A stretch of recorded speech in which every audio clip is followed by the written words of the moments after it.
Les films montrent toujours Bruce Lee arrivant chez Ip Man en tant qu'enfant pour apprendre le Wing Chun, mais ils ne montrent jamais comment Ip Man a cessé d'enseigner le Wing Chun à Bruce Lee, ni pourquoi Bruce a dû arrêter de prendre des cours dans l'école d'Ip Man. Alors, plongeons dans l'histoire de comment Bruce a commencé à étudier le Wing Chun et ce qui l'a conduit à être prié de quitter l'école. Quand il s'agit d'arts martiaux et de puiser dans son propre pouvoir intérieur, peu de gens sont aussi inspirants que Bruce Lee. C'est pourquoi, dans cette série, nous explorons la vie et l'époque de Bruce Lee pour démêler l'homme de la légende. Dans Dragon, l'histoire de Bruce Lee, on voit Bruce arriver chez Ip Man enfant pour commencer à apprendre le Kung-Fu, présenté comme une sorte de prodige, entraîné en tête-à-tête avec Ip Man, presque comme s'il se préparait à devenir un Jedi du Kung-Fu. Les films Ip Man de Donnie Yen se moquent un peu de cette idée, montrant Bruce Lee comme un gamin qui demande des leçons pour pouvoir battre ceux qu'il n'aime pas. Bon, ça ne s'est pas vraiment passé comme ça, mais c'est une blague un peu ironique sur les véritables intentions de Bruce pour apprendre le Wing Chun. Avant d'entrer dans ces raisons, je dois d'abord déconstruire un autre mythe. Bruce n'a pas commencé le Wing Chun pour faire face à des brimades constantes de la part des enfants expatriés britanniques à Hong Kong. Comme je l'ai mentionné dans la vidéo précédente, c'était plutôt Bruce et ses amis qui jouaient les brutes. Alors, pourquoi Bruce Lee a-t-il commencé à apprendre le Wing Chun auprès d'Ip Man? Dans une interview de 1967 avec le magazine Black Belt, Bruce Lee a déclaré qu'il s'était mis aux arts martiaux pour devenir un meilleur combattant de rue. Selon ses propres mots, il a commencé les arts martiaux parce qu'il se sentait insécure. Dans la dernière vidéo, j'ai parlé de comment Bruce était ce qu'on appelait « Teddy Boy », un terme d'argot pour désigner les mauvais garçons qui grandissaient à Hong Kong au début des années 1950. Eh bien, Bruce a fini par rencontrer un Teddy Boy plus âgé et plus costaud que lui, de 2 ans son aîné, fils d'un policier, nommé William Chung. Bruce ne pouvait pas battre William Chung, alors il a dû l'appeler « grand frère », et son gang a dû rejoindre celui de William Chung. Mais Bruce était déterminé à se libérer de l'emprise de William Chung. Il a appris que William étudiait le Wing Chun auprès d'un professeur nommé Ip Man. Juste pour clarifier, ce William Chung est aujourd'hui le grand maître de l'école traditionnelle de Wing Chun William Chung. William se présente comme l'ami qui a introduit Bruce Lee à Ip Man, et c'est vrai.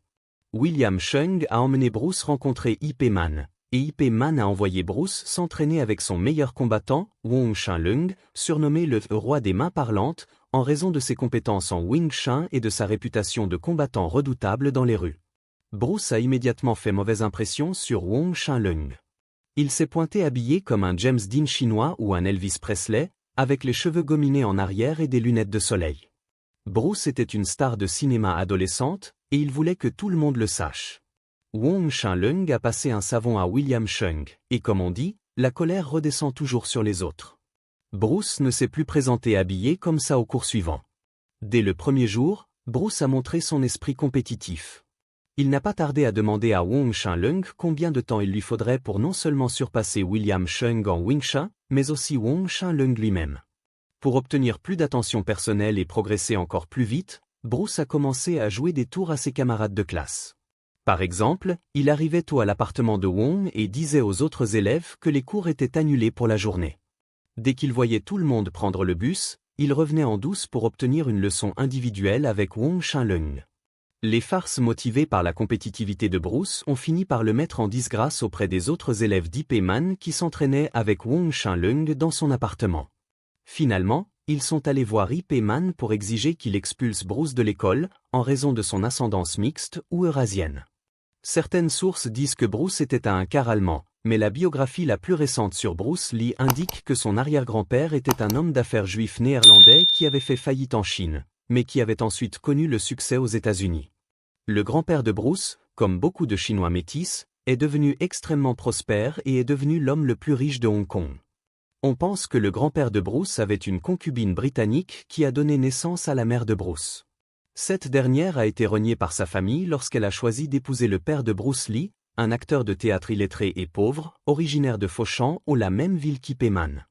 Vous pouvez donc voir qu'il y avait beaucoup de métissage et beaucoup d'hostilité envers Bruce, en plus de son attitude arrogante de frimeur. Quand Ip Man a été confronté à la demande d'expulser Bruce Lee de l'école de Wing Chun, il a décidé de garder Bruce hors de son école principale, qui se tenait chez lui. Bruce devait continuer à prendre des leçons avec Wong Chun Leung. Et c'est ainsi qu'Ip Man a essentiellement cessé d'enseigner le Wing Chun à Bruce Lee. Pourquoi cette histoire est-elle si importante? C'est l'une des nombreuses raisons pour lesquelles on parle encore de Bruce Lee aujourd'hui. Les élèves étaient tellement furieux que Bruce n'ait pas été expulsé qu'ils ont commencé à le harceler en classe. Cela a poussé Bruce à devenir littéralement obsédé par le Wing Chun pour pouvoir battre ses camarades qui essayaient littéralement de lui faire mal pendant les cours. Le frère aîné de Bruce, Peter Lee, a raconté que Bruce était devenu fanatique dans sa pratique. William Chung a ajouté qu'après seulement 1 an, beaucoup d'élèves seniors avaient du mal à suivre le rythme de Bruce dans ses entraînements et ses sparring.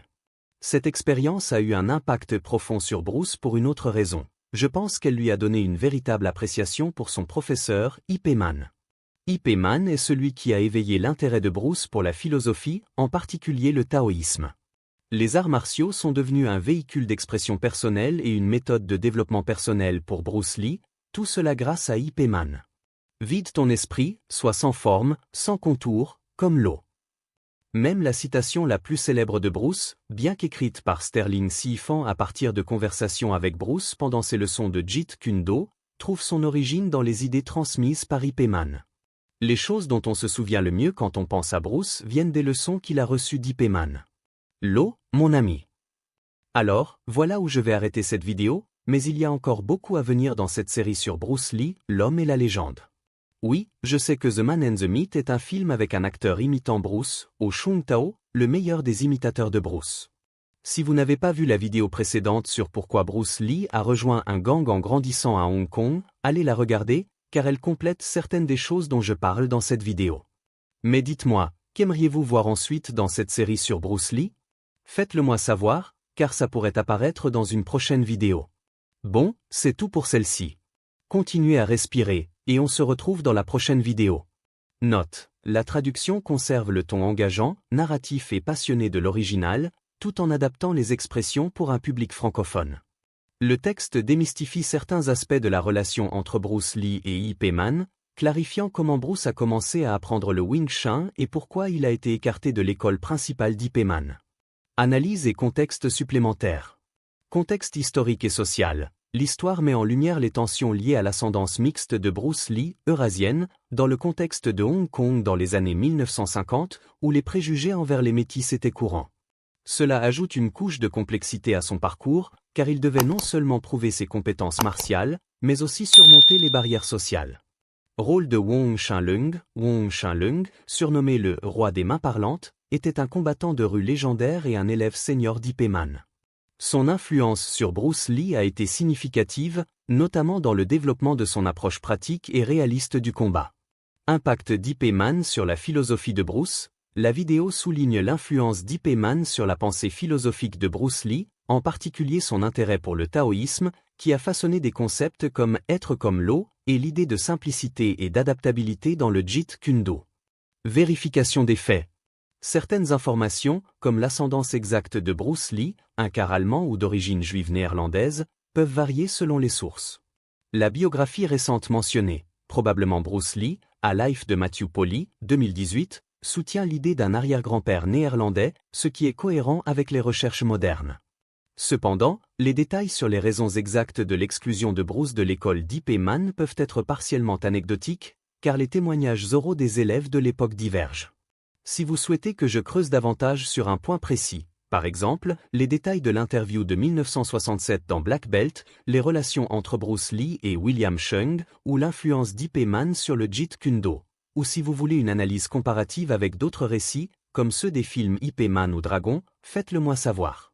Enfin, concernant la mention de Steven Seagal et d'un éventuel mensonge sur un combat avec Bruce Lee, de votre message précédent, si vous voulez que j'explore cette affirmation spécifique, notamment ce que Seagal a dit dans la vidéo avec Jesse Yankan, je peux effectuer une recherche ou analyser les sources disponibles pour clarifier.